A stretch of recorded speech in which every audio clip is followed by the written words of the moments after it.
Bueno, primero vamos a hacer lo que se llama la claqueta, que es que vos te tienes que aplaudir así, en la cara, para sincronizar el sonido con la cámara. De nuevo, ahí va. Buenas tardes. Gracias. Ahí va. Bueno, ya estamos sincronizados. No, yo te quería preguntar primero, empezar por el principio de las cosas y preguntarte vos, bueno, ¿dónde naciste y cómo empezó tu vida, digamos? Nací en Veracruz, en el puerto de Veracruz, en 1949. Mi padre era estibador de los barcos y en un tiempo no había nada de trabajo, no había barcos que entraran al puerto y entonces nos venimos a México. Eso es justo en la guerra. Eso fue en 1962. Ah, pero bueno, tú naciste justo en la guerra. En el año de la Revolución China también, Ajá. 1949. Entonces, bueno, luego con los años me enteré de esa revolución, ¿no? No tenía idea de nada. Entonces llegamos a México, la familia muy grande, muy grande. Somos 8 hermanos, éramos 8 hermanos y mis padres que ya fallecieron, ¿no? Y los 8 hermanos seguimos. Entonces, mi padre se vino así acá se dice a la de sin susto, ¿eh? Improvisado, a trabajar de lo que fuera. Y pues yo tenía 12 años y al siguiente año empecé a trabajar. ¿A dónde? Allá ya vendía yo cosas que me pasaban del barco, mercancías, de barcos italianos. Por cierto, allá por el 61, el Grama, la Bohemia, llegaban al puerto y mi padre de los barcos cubanos llevaba a la casa la revista Bohemia. Y ahí se veía todo. Se ven cosas atroces, ¿no? De cómo trataba la dictadura a los del 26 de julio, ¿no? A los guerrilleros. Ahí me enteré. Fue el primer contacto con esa cosa, ¿no? Pero mi padre me explicaba lo que él entendía, porque en realidad no era una persona ilustrada, ¿no? Que digamos, ¿no? Pero él hablaba con los cubanos de los barcos. Claro, en el puerto de Veracruz es decir, ahí el impacto de la Revolución Cubana debe haber sido tremendo. Hay una relación de los cubanos bueno, es Cuba, para los cubanos, es su segunda patria, dicen. Veracruz, porque ahí está la comida veracruzana, el danzón cubano, todo esto, todo, es de Cuba. Y somos morenos, ¿no? Somos, o negros, hay mucho negro en Veracruz, mucho negro. Mi padre era un negro. ¿Vos te acuerdas esos días de la Revolución Cubana, cuando empezó? Me acuerdo lo que hablaba mi tío y mi papá, que había una guerra, decían, hay una guerra. Pero yo no entendía nada, ¿no? Después en un carnaval vi que un carro alegórico, los carros alegóricos son los que hacen una representación y atrás viene la comparsa de bailadores. Y en el carro, aparte un conjunto tocando salsa, son cubanos. Y allí una representación de la guerrilla cubana. Yo me impacté. Estaba chico, ¿no? Y se llama Los Barbudos de Fidel. De eso no se me olvida. Yo tenía 11 años en esa época. Al año siguiente venimos a México. Y bueno, la cosa estaba difícil, ¿no? Éramos 10 personas viviendo durante 4 años en un cuarto, una habitación de 4x4. No había cocina y no había baño, todo era afuera. O sea, eran unas condiciones muy precarias. Por eso empecé a trabajar desde muy chico. ¿Tu papá qué hacía? Era estibador de los barcos. Y cuando llegó acá, se fue de cargador a la Merced, que es la central de abastos de México. Es decir, la más grande de América Latina, es la más grande de América Latina. Se fue de cargador. Entonces, pues, esperamos que llegara a la casa para poder comer. ¿Qué llevaba? Fruta, plátanos, mangos. Era la comida. Y hasta que llegara él, comíamos. O sea, no, pero comíamos bastante, ¿eh? Había mucha comida. Llevaba muchos plátanos, muchos mangos, naranjas. Nos volvimos como amantes de la fruta, ¿eh? Fue nuestra alimentación, ¿no? No había para carne, para leche. Pero Éramos felices porque mi padre era un tipo que tenía 1000 aventuras. Nos contaba historias, historias, historias. Para mí que le inventaba. Bueno, la primera vez que iba a hablar de Beria y de Trotsky fue a través de él. Él no tenía ni idea de la Revolución Rusa, pero decía que Beria era un sanguinario. ¿Por qué? Porque el periódico decía, el sanguinario Beria, en México, lo leyó, ¿no? Entonces él repetía las historias como si él supiera de lo que estaba hablando, como si fuera un maestro de historia. Y yo, embelesado escuchándolo, ¿eh? Fue la primera vez que escuché la palabra de Trotsky, de Beria, y mi papá se fueron a vivir a Coyoacán en un tiempo. Entonces me contaba historias, para mí que inventaba cosas. El viejo no sabía nada. Era semi-analfabeta, ¿eh? Pero se rebuscaba para que hubiera de comer en la casa. Entonces, yo de muy chico, con mi padre, fuimos padres de familia, dimos cargo de todo, ¿no? ¿Y vos fuiste a la escuela? Sí. ¿Y cómo era? En la primaria, yo trabajaba medio tiempo de pintor, o de albañil, ¿no? Depende de lo que hubiera, y llegaba yo a la escuela con la mano llena de pintura. Por más que me quería yo quitar la mugre, la pintura, nunca lo lograba. Y llegaba a la escuela y era la burla. Acabando el 6º año, dije, yo no sigo la secundaria, mejor trabajo la jornada entera.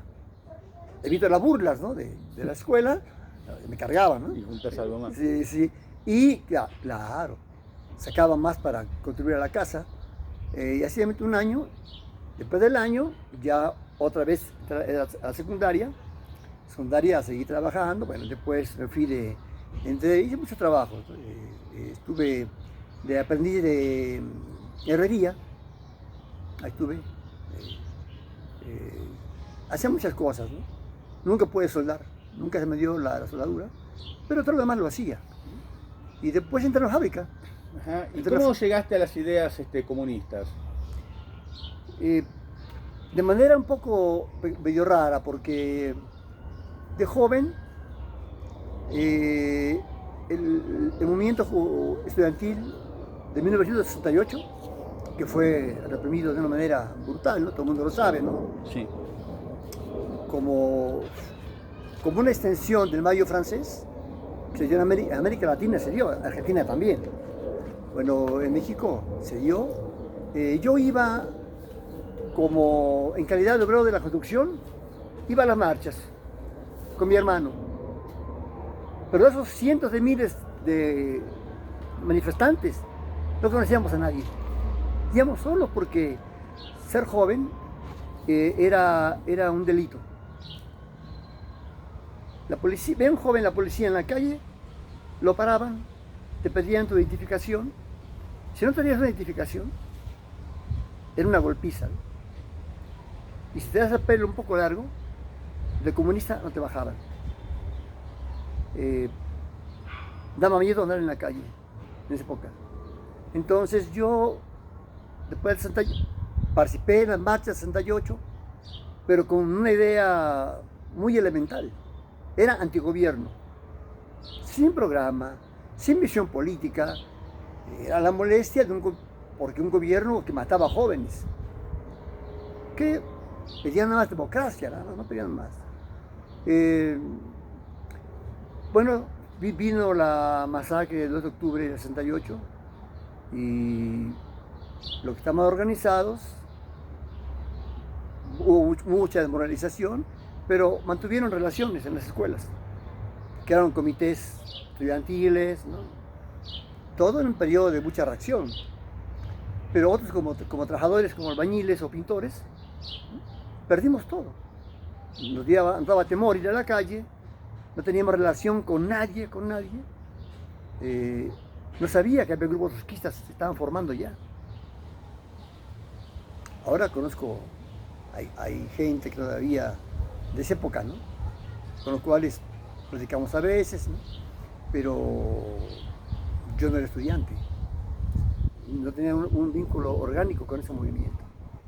Entonces, pues, ¿qué fue lo más fácil? Fue hacerme hippie, me dediqué al rock, pero con devoción. Hice una comuna Fue intento de organización juvenil, una comuna de 12, en mi casa, ¿no?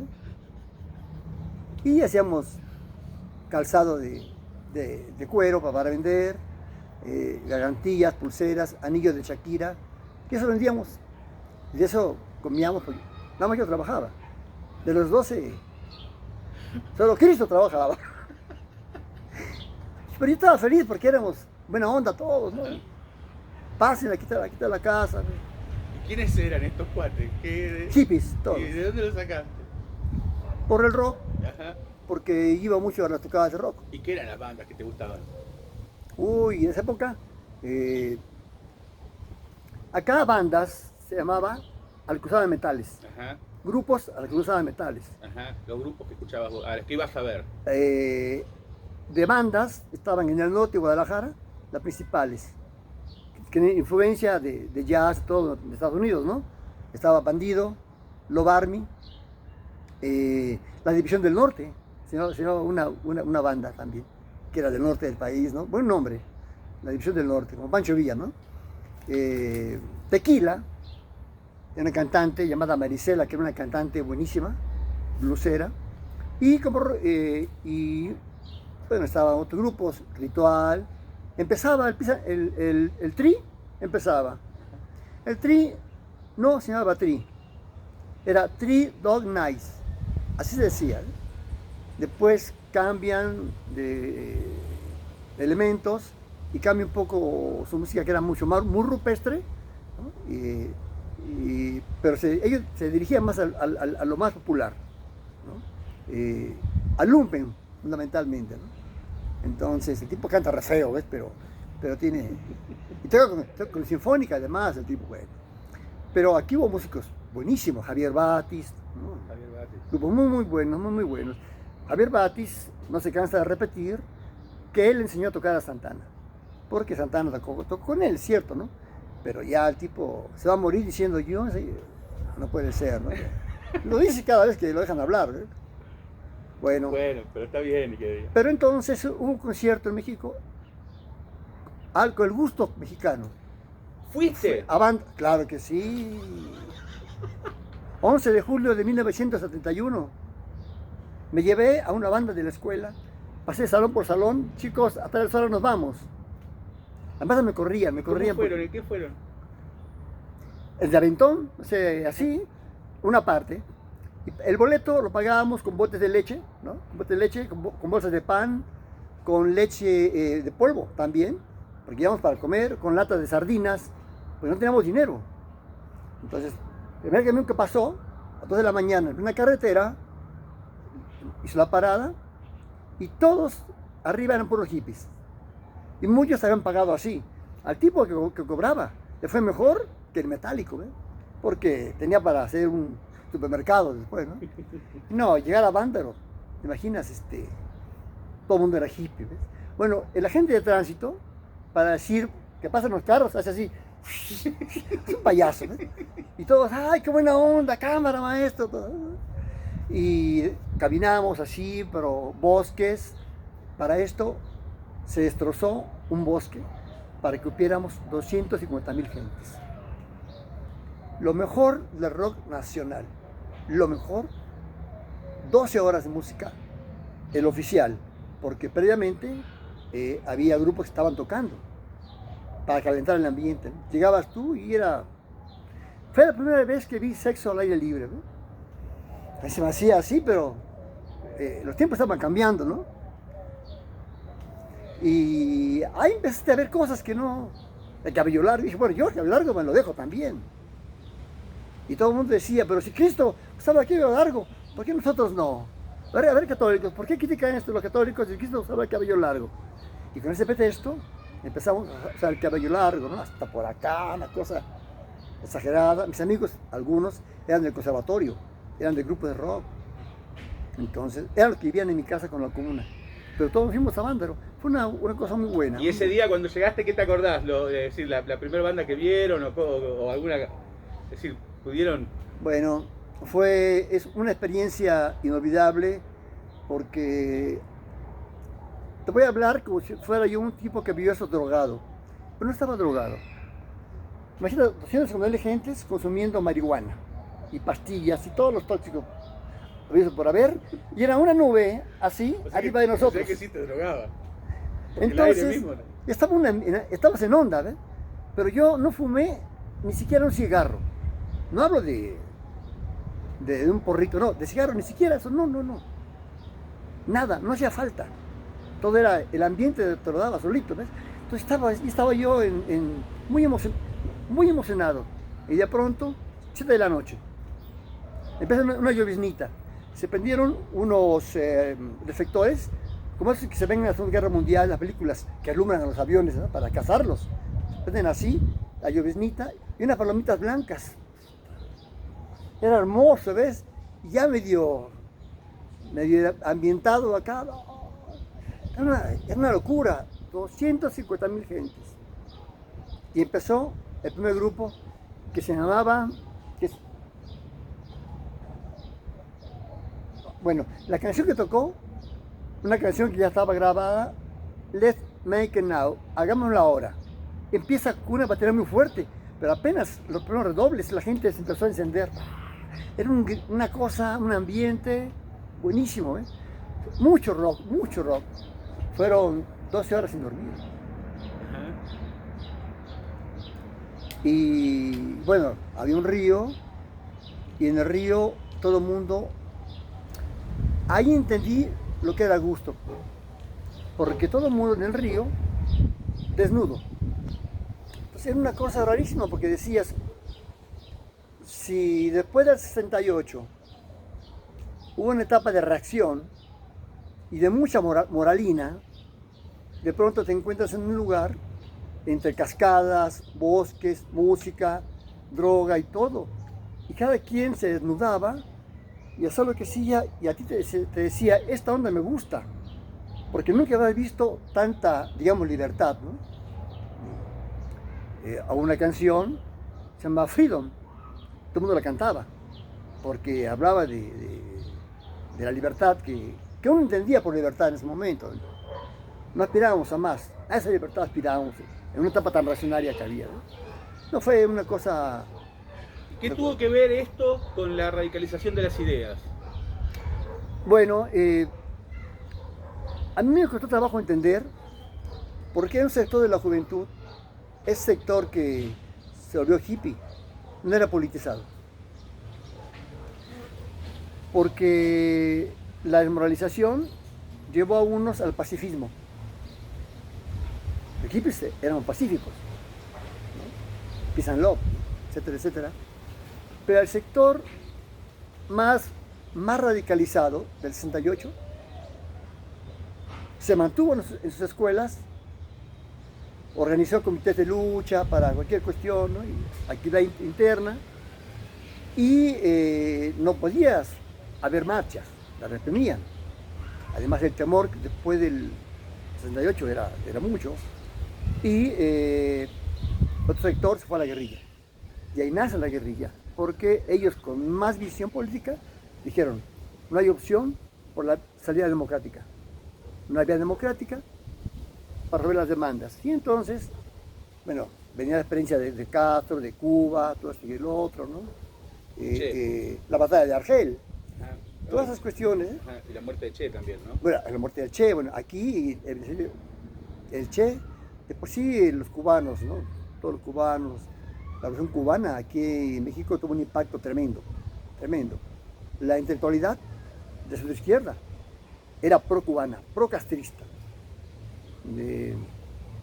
Uno, sin necesidad de saber bastante, sin conocer mucho, querías esa revolución. Yo no la entendía, no la comprendía, pero la quería. Porque habían quitado a un tirano. Acá tuvimos un tirano, que fue Huerta, el que mató a Madero, lo derrocó. Es a partir de allí que empieza la segunda etapa de la Revolución Mexicana. Bueno, a partir de ese golpe de Estado que hubo. Entonces, en la memoria de uno, y porque en la escuela te dicen eso, a un tirano. Yo no había leído Tirano de Valderas, nada de eso había leído, nada. Pero había una simpatía para la Revolución Cubana. Y por eso en México el populismo aquí está tan influenciado, ¿eh? Aquí la gente se viste de gorra, va a la marcha con una gorra verde, tipo con visera, como si fueran de la Sierra Maestra, ¿eh? Los tipos no tienen una piedra siquiera, pero al menos ni siquiera salen de la ¿Y guerrilla. vos qué te pasó políticamente en esa época? O sea, ¿qué opción tomaste? Entre las dos corrientes extremas del pacifismo Peace and Love y la guerrilla. ¿Qué actitud tomaste tú? Bueno, yo dejé la escuela otra vez, por segunda ocasión, para poder meter más ingreso a la familia. Y después entré a una secundaria nocturna. Y después de allí me fui a una preparatoria popular, que esta preparatoria la iniciaron los estudiantes que habían participado en el 68. Formaron una escuela con profesores de cada facultad, y cada año esa escuela tenía que movilizarse para que le dieran el pase a la universidad. Hay que arrancarlo con movilización. Entonces, los maestros, la mayoría, eran maoístas y guerrilleros. Eran tus maestros. Entonces, estudiabas matemáticas, biología y todo, pero si no pasabas seminario político, no pasabas a la UNAM. Y discutías política. Entonces, muchos tuvimos mucha influencia o maoísta o guevarista, Castro guevarista. Yo era activista estudiantil, me volví. Fuimos a las fábricas, empezamos a activar sobre un periodo muy importante, que fueron los 70s, 80s, sobre todo los 70s, 72, 78, un auge de luchas en América Latina, y en México hubo huelgas por todas partes, y nos volcamos, igual sin programa, reformista, ¿no? Pero éramos parte de las luchas, ¿no? Y había una unidad obrero estudiantil muy importante, ¿no? Pero que también se expresó en América Latina, ¿no? En México fue más difícil porque veníamos de un periodo de mucha reacción, de mucho temor, de mucha represión, del ejército mexicano. Acá no hace falta que haya golpes militares, no hace falta, no requiere. Primero porque las instituciones democráticas piden para más todavía. Pero cuando el ejército interviene y masacra gente, no pasa nada. Arrasa un pueblo, lo rodea, sitia, viola, mata, extorsiona, todo, y no pasa nada. Entonces, ese temor hacía que uno la pensara por dónde. Y dijimos, ¿qué hacemos? Y un grupo de amigos dijimos, por ahí no va, porque en la escuela había muchos guerrilleros. Dejaban el periódico en el baño, y si el periódico tú lo tomabas y te llevabas uno y te interesaba, te seguían en el baño. Así lo ponían. Si te tirabas al suelo, te seguían y tenías problemas después. Porque pasaron cosas en la escuela, ¿eh? Porque eran muy ultras. Mamita querida. Era una cosa tremenda. Entonces dijimos, no va por ahí. Pero no tenemos mucha idea. Entonces hicimos un grupo sindical. Sí me acuerdo. Sacábamos en stencil, se llama con tinta morada. Ajá. Así, a mano, de alcohol.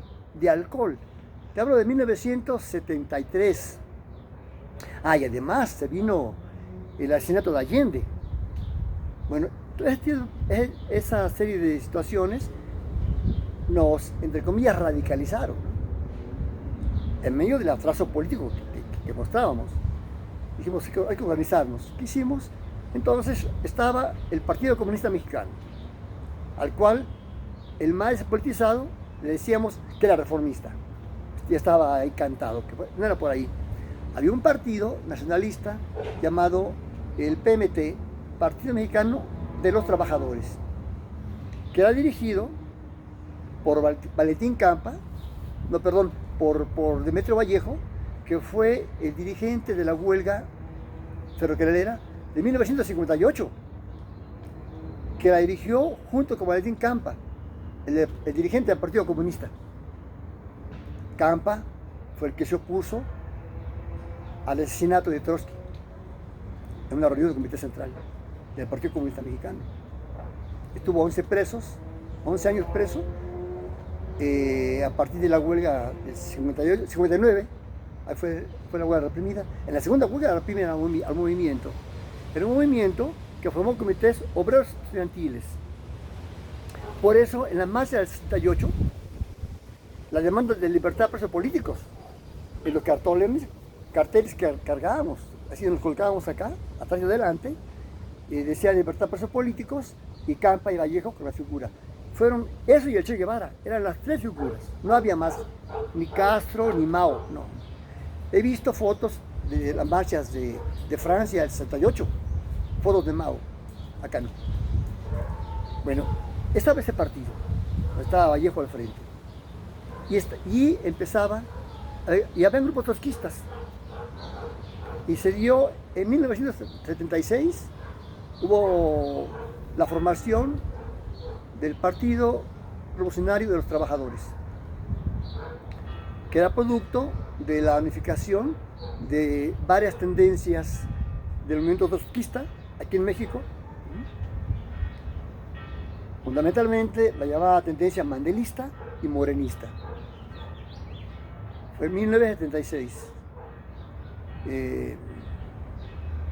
Yo allí decidía, cuando sacaron los documentos de ese partido, mi grupo de amigos los estudiamos. Y era lo más de izquierda que había. Tenían programa para la escuela, tenían programa para las fábricas, para el campo.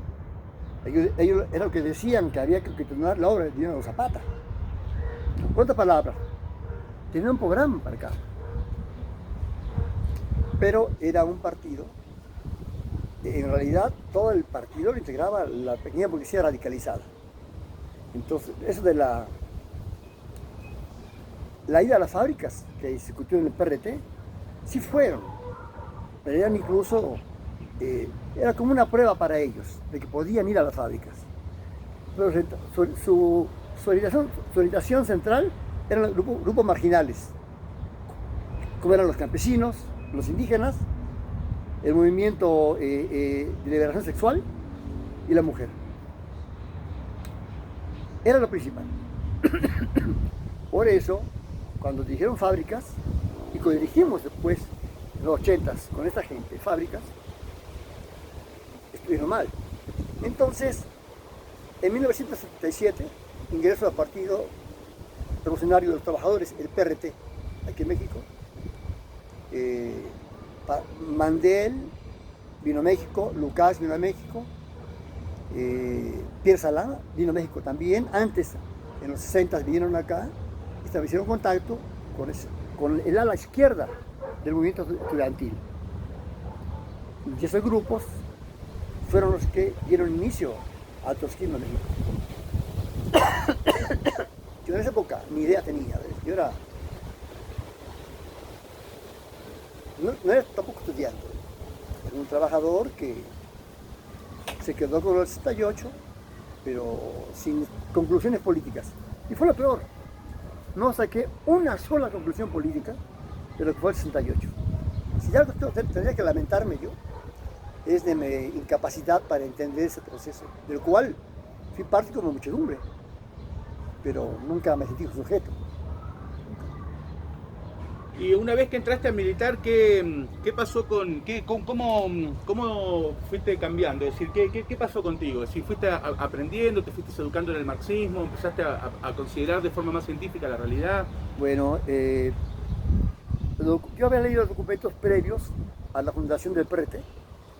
Había un grupo pequeño, pero el grupo mandelista mexicano, que tenía a los mejores cuadros. Y yo con ellos había visto algunas cosas antes de entrar al PRT, junto con un grupo de amigos que entramos. Pero me parecía bien lo que planteaban. Pero yo nunca había leído el programa de transición. Y fue en el PRT donde, de una manera muy elemental, nos dieron un curso. Y la revolución permanente, que honestamente yo decía sí, pero no entendía. Eran muchas ideas para alguien que no estaba acostumbrado a pensar o a reflexionar de esa manera. Me costaba trabajo. Pero éramos la izquierda, de la izquierda en este país. En ese tiempo los grupos maoístas estaban fuertes. Por el 68 el maoísmo tomó fuerza y encabezó luchas importantes, sindicatos importantes. Sobre todo la línea de sindicatos independientes. Romper con la burocracia y con una política alternativista, crear sindicatos, ¿no? Incluso llegaron a dirigir secciones de sindicatos nacionales ligados al régimen, ¿no? Tuvieron fuerza después, pero todos acabaron mal. Como es el maoísmo, ¿no? Creía que había una burguesía progresista y bueno, la historia que todos conocemos del maoísmo, ¿no? Por eso al maoísmo nunca entramos, al maoísmo. Pero en el PRT parecía que todos pensábamos igual, que todo iba bien, y empieza a una discusión interna sobre lo que pasaba en Nicaragua. Entonces, la revolución nicaragüense. Para esto antes, yo, en mi caso, yo era admirador de Miguel Enríquez, ¿no? Del MIR chileno. Se me hacía la más izquierda que en ese momento, ¿no? Pascal, Van Schoen, yo todo lo seguía porque me estaba interesado, ¿no? En el MIR me parecía lo más de izquierda que había, ¿no? Cuando supe que le pidieron armas a Allende y Allende se las negó, dije, son de izquierda, ¿no? Bueno. Una noción elemental tenía, ¿no? No había, bueno, y había, John Sosa había fracasado en Guatemala, esa experiencia. Esas cosas en México, Centroamérica, se conocen mucho, llegan mucho acá. Entonces, por más que uno no tenga mucha idea, mucha visión, algo se te queda, ¿no? Entonces, cuando viene la discusión sobre Nicaragua, empieza el FSLN, los andinistas, a avanzar en las ciudades, ¿no? Luego organizar una huelga general, creo en junio, no me acuerdo qué año, muy importante. Hay una discusión, venía el 11º Congreso del llamado Secretariado Unificado. Yo no era morenista, yo era un ingenuo que decía, ¿por qué se pelean, no? Yo estaba en una célula y volteaba para acá y decía, ¿no? Y nadie me decía nada, yo era un centrista, desconfiaban de mí, ¿no? Nadie me decía, vente para acá. Decían, han pensado, cuidado con el caballero, ¿no? No abra la boca delante del caballero. Tarado. Yo no entendía qué pasaba. Cuando empieza la discusión, porque el morenismo, la fracción morenista, la fracción bolchevique, dentro del SU o dentro del PRT mexicano, sección mexicana del SU, dijeron, se viene la revolución nicaragüense. Los muchachos decían, va a tomar el poder. Los mandelistas decían, ni en broma, bola de burgueses. Eso dijo el mandelismo. O sea, la pequeña burguesía mandelista diciendo que, escépticos de esos, cuando toman el poder, se vuelven archi recontra sandinistas. Y acá hay una foto, hay una foto de gente conocida, Traviven, en Managua, levantándole la mano a Daniel Ortega. Así. Entonces, empezó la discusión. Yo vi un libro que le cayó en mis manos.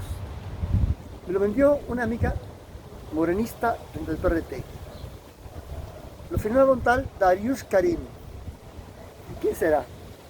Luego supe que era el nombre de Nahuel Moreno, ¿no? Que era un librito con la tesis, era el contrainforme, me parece, al informe de Mandel, que era Germain en ese tiempo, el dirigente del SU, con la sede en Francia, la sede allá. Y era la dictadura revolucionaria del proletariado. Y hay debate con la dictadura blanda de Mandel, ¿no? Bueno, yo podría ser muy cerrado para muchas cosas, pero ese texto me clarificó, ¿no? además servicio didáctico, ¿no? ¿Cómo lo bromea, ¿no? Ustedes dirían, lo carga, ¿no? Pero durísimo a Mandel, ¿no?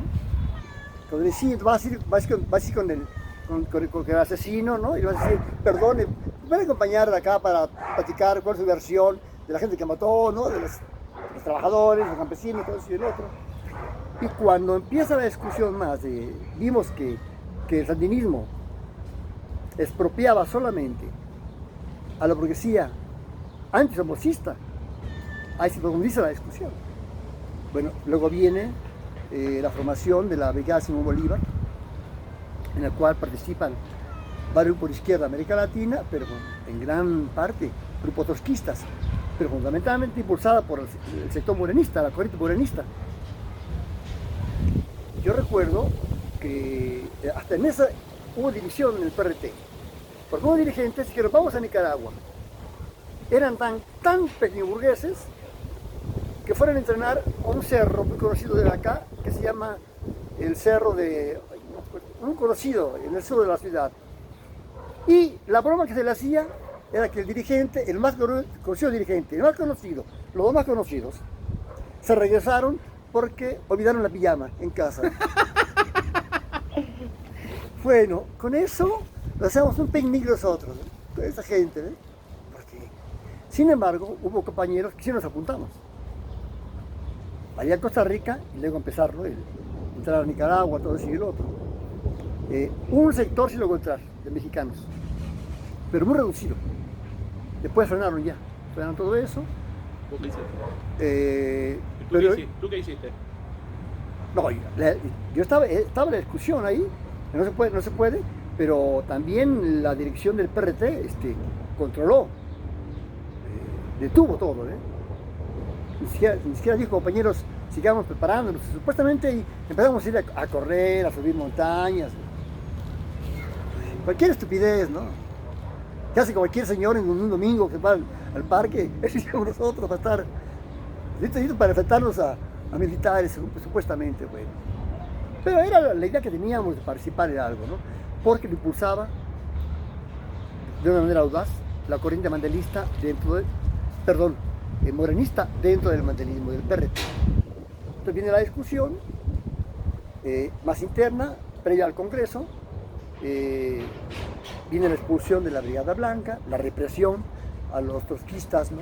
Avalada por el mandelismo, y acá en México yo estuve en una plenaria donde el principal dirigente del PRT mexicano dijo, hay gente de nuestra corriente, decían la Corte Internacional, que está actuando de manera contrarrevolucionaria. Quieren imponerle a los que hicieron la revolución, a los comandantes, sus ideas. Claro, las ideas eran crear sindicatos libres, hacer juicios populares a los asesinos, ¿no?, de la dictadura, y